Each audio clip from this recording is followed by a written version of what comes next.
coming his way. It seems sounds have been heard and now fallen. And I think he was spotted. Down he goes. Yeah, Fallen able to hit the first shot, though he knows there's more incoming players. Gets the connection, but not the fatal one. That's a problem now. But VP haven't progressed too quickly. There is still time to get a rotation in, and it's going to be Cold who gets a look in towards the A bomb site for a status update as to what's going on here. And he's going to be left somewhat confused. There's no push onto.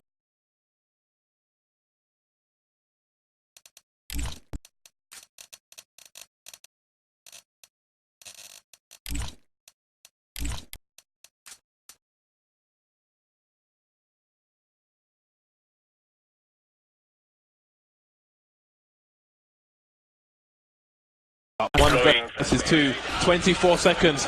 Fox just needs to wait for that bomb to try and get planted. Needs to just wait for Cole to come in. Grenades, again, in the hands of the CT side. The smoke goes down. 13 seconds. He may try to deliver this bomb by the wall. He's going for the kill, but Fox is ready for it. Damage done by Virtus Pro, but SK get another round on the board. Yeah, great performance from Fox. Again, very, very important not to miss a single shot in a position like that. And Fox was flawless in that round. And that's going to allow SK Gaming to be able to get themselves ahead 7-6. Just one round, but I'm curious now if Virtus Pro will make an adjustment, knowing that SK Gaming have got that AWP onto Fox, so they're trying to run this double AWP setup. Is there to be an adjustment for VP's offense? They've got the single AWP themselves in Pasha, and Pasha can be somewhat notorious for going for very aggressive plays and peaks. Very confident always is Pasha. However, it is Taz playing the pressure game towards the A side here in the default of Virtus Pro. And so far, it's going to be, again, a passive setup from SK, less aggressive than the previous round. Patcher and Snacks, they've been boosted in many rounds towards the B bomb site when they've had an AWP, but not really been served anything. We see the push. These standard flashbangs. Virtus Pro taking map control very early on, but look at the response from Fallen, trying to deny the map control by smoking them straight back. And he's got Fur for support, so a lovely response from SK, but not really VP trying to push the CTs back to the sites and deny them information. Speaking of denial, there goes the AWP for the T side. Yeah, that's a great pick. Fox winning the 1-versus-1 against Pasha. Absolutely massive stuff there. And SK just trying to play the trickery still, you know, the mind games over towards the A side of the map. That smoke down in the position where it's like, oh, there's no one in. Indeed, Fur was lurking. But that said, Fur is not going to get action here. Not at first, because it's drop zone that's under assault. It's plateau that will soon see a Virtus Pro stampede, as it looks to be the B bomb site as a side of choice here for Virtus Pro. 29 seconds on the clock. The flash is coming over the gap in the wall. Cold Zero taking down lovely by Snacks. He's tagged though, and there he goes. Tag goes to trade. No time to upgrade the weapon, but close. Double dink there. Taz taken down. That's the bomb as well. 19 seconds. Tag doing more. Barley versus 4. Can he get any damage on? No. Fallen going to scalp him. Second last round taken by SK. They are racking up the rounds now on their CT side. You see the local support as well. The family of the players. What a resurgence coming in here from SK. I felt like when we first started this series, we were on train, Virtus Pro looking so dominant. We have this sense, you know, it's SK sure, but they've got to stand in all the matches have been a struggle. Yet they're looking really good at the moment. They're looking really good, despite it being such a tight matchup. I feel quite confident for SK's chances. Ooh, I know what that word means. I learned that in primary school, Dan. It's a bad word. So we have the timeout from Virtus Pro. Bad words aside. I'm sure there's a lot of good words going on there in their comms. Getting the spirits up, getting the camaraderie going, getting everyone on the same page so that they can get this comeback rolling in. Get back into the lead. Last round of the first half. Virtus Pro buying what they can. 3 rifles, the Mac 10 onto Taz. As 4 rifles, in fact. So we'll see where Taz chooses to go. Will it be the drop? Will it be long? Will it be the underpass? Everyone headed towards the B-bomb site. Will it be a fast play? They've got the grenades for it. They can wall off. Fox with a cheeky peek and a dirty frag. That's absolutely brilliant work from Fox. It's so cool to see Fox being given the AWP and showing confidence with it, taking the plays, the aggressive peaks that he knows he has to, and not being scared here. Very important. He's actually hitting the shots too. Clutch stuff. But where does that leave VP here? They're down a man, and they're in a spot where they've got next to no grenades. They surely have to just try to barrel it into the site and cross their fingers and hope for the best. Oh, Fox blinds isolated. 2 players around the tree area. 2 tacos from nowhere. From cold, shutting it down. 3K for him. Snacks left versus 4 once again. The bomb is miles away. Fox, does he dare peek? He doesn't need to. He doesn't need to be the first engager. Cole's got a dirty angle. And Snacks, it's too much to ask. 9-6, a very strong half from SK. Yeah, I mean, it's such a great first pick off there from Fox. Just really set them up. It put Virtus Pro in such a bad position because already one of the advantages they had going into the B-side by the numbers game, because they didn't have enough utility.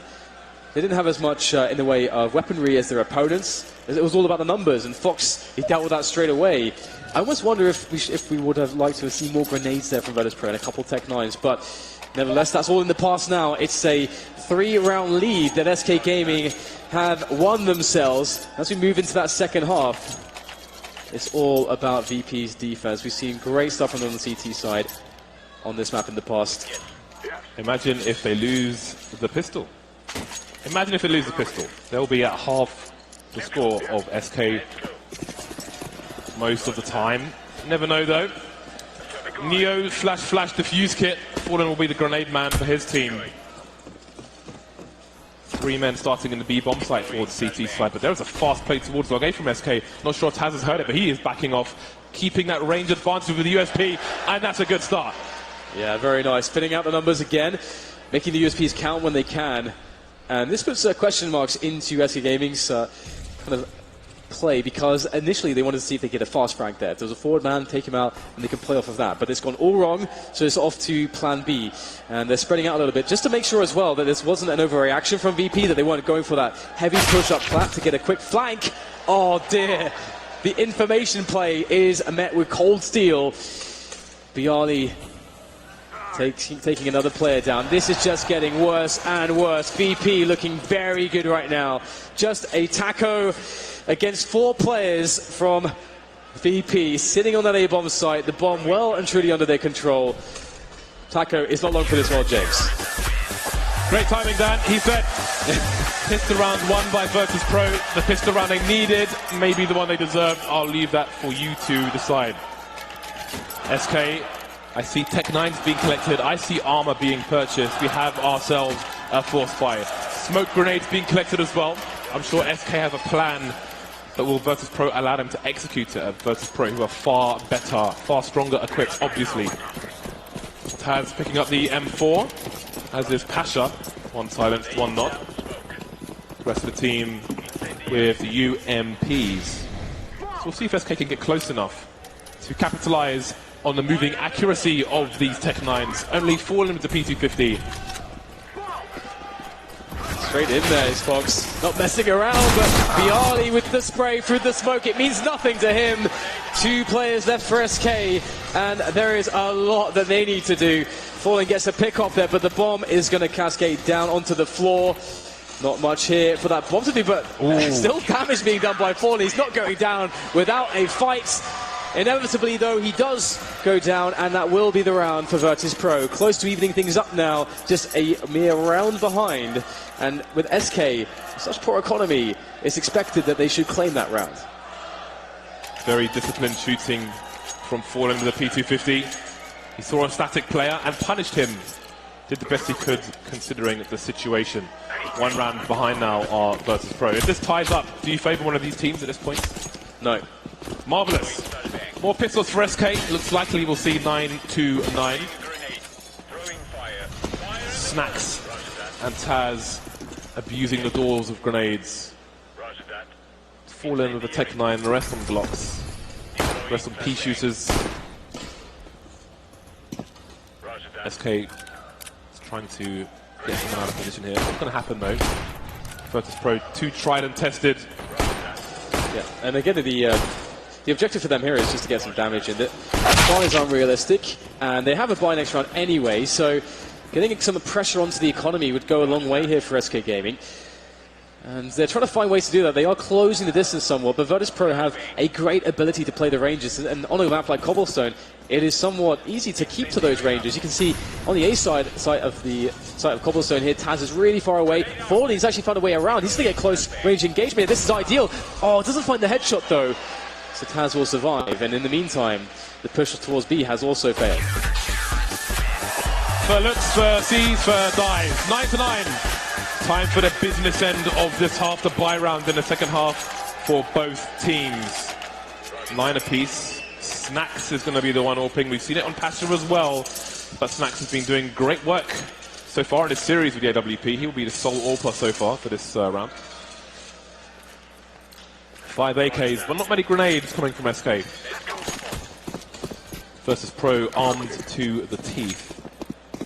Lots of defuse kits as well.